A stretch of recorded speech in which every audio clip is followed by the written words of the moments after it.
Hello everyone, welcome to yet another episode of Thoughtful Thoughts on Education, Thoughtful Leaders. Today with us we have Dr. N.C. Rajalakshmi, who is professor as well as program coordinator in Sivasivani Institute of Management, one of the top MBA institutes in Hyderabad. Ma'am, welcome to Thoughtful Thoughts on Education, Thoughtful Leaders episode. Kindly introduce yourself for the sake of audience, ma'am. Yeah, thank you. This is Rajalakshmi, professor in finance from Sivasivani Institute of Management. I have total 23 years of experience. I have joined in this profession in the year 2007 and then onwards, in fact not 2007, 1997, and then onwards I have been into this particular field. I have worked in Maharashtra for almost 6 years. Then I moved to Badruka. There I worked for 6 years. And then with Sivasivani Institute of Management for the last 13 years. So I have a long journey in this academic arena. So that's all about me. Ma'am, you have been associated with the education industry for a long time, ma'am. Yes. You have held key positions at various institutes. Yeah. So, ma'am, what are the key factors that keep you connected with the education sector?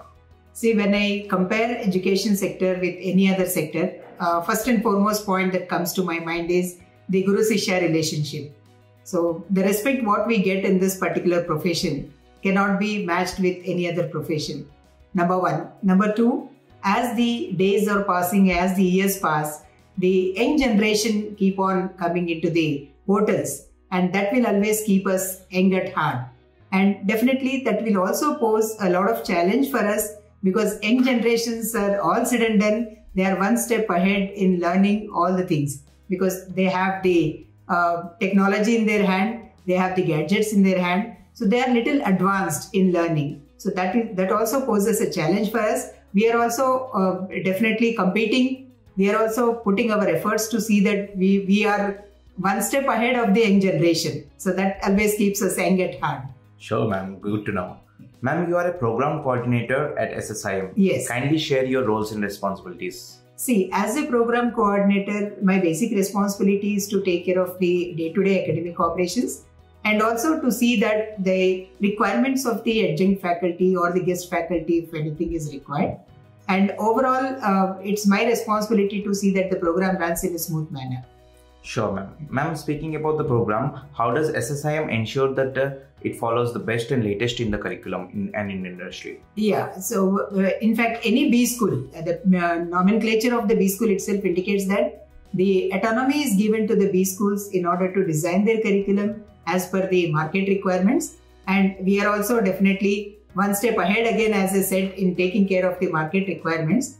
To give one example, recently when we have restructured our program structure, we have introduced one of the courses in our major finance and also banking insurance finance course known as the taxation for managers, because now it is the term of GST, where we are listening about GST every now and then, and GST has taken up entire taxation rules. So we have introduced GST, we have introduced the specific paper for all the finance students because that is the need of the hour.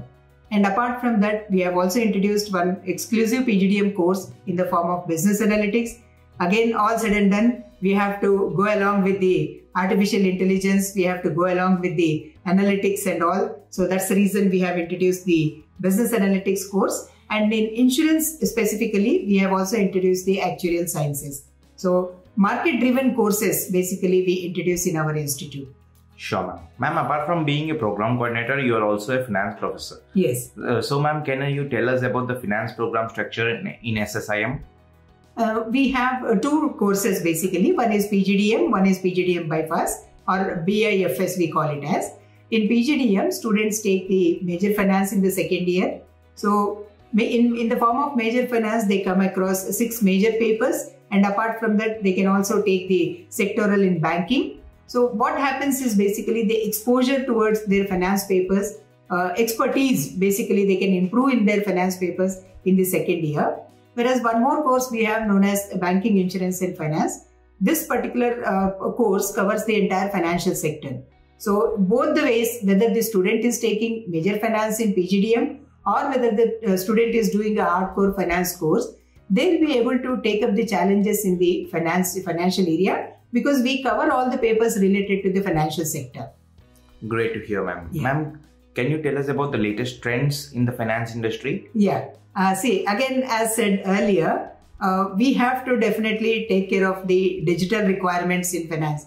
Earlier, when we look at the banking jobs or any jobs which were performed in the financial sector, most of the jobs were performed by the human beings, the personnel per se. But now what is happening is technology is taking the front seat, and then definitely, of course, technology is also driven by the human beings, but we have to have that kind of a know-how. So most of the fintech companies are coming into the market, and they require specific skill sets from the students. So students should be definitely having these skill sets in order to perform, or maybe in order to prove themselves in the fintech market. Okay, that is one thing. And second most important thing is, I would like to mention here is, now the basic definition of money has changed, right? So when we go out, we don't carry money in our wallet, but what we do, we carry the cards, right? Smart card, we call it as, or plastic money card. So the basic definition of money itself, when it is changing, we have to be again on par with the requirements. So in finance also, again, as I said, we teach all these things to the students, that how it was earlier and what kind of difference it is now. Ma'am, apart from curriculum, can you also tell us a little bit more about exposure, the projects that students get in finance, as well as internships and placements, ma'am? Yeah. See, when the students are doing their internship, they will do internship at the end of the first year. So what is basically required is, in first year, they might be knowing about the basics of the finance. They may not go into the in-depth of finance. But what I suggest to every student who is taking up the internship is, no doubt they might be aiming for taking the specialization as finance at the later stage once they complete their internship. But they should be able to interrelate the knowledge what we give them in the form of basics of finance with that of the rest of all the functional areas, because this will help them to perform perfectly or perform with more confidence when they take their major finance. Okay, so internships, again, as you have specifically asked about the internship, if you look at the internship companies, what they do is, most of the companies, they'll ask the students to do the marketing job. Okay, because that is how they will learn. And why they prefer finance students for marketing job? Because the finance student can be able to explain the nitty-gritties of finance to the customer in a more professional way. And they should also have the they will also learn the marketing skills over there. So that's where they can perform very well. But there are few companies which would definitely provide a hardcore finance internship. Say, for example, Deloitte is there. They will provide the internship in taxation, and they will also, if the student performs well, they will also give the pre-placement offer. In fact, most of our students walk out with pre-placement offer in most of the companies. I am not saying only Deloitte, but I am just giving example of the Deloitte. Sure, ma'am. Great to hear, ma'am. Yeah. Ma'am, can you share us a little bit about placements, especially in finance domain? Yeah, we get all the consultancy firms, Big Four precisely. We have Deloitte, we have Franklin Templeton, we had E&Y,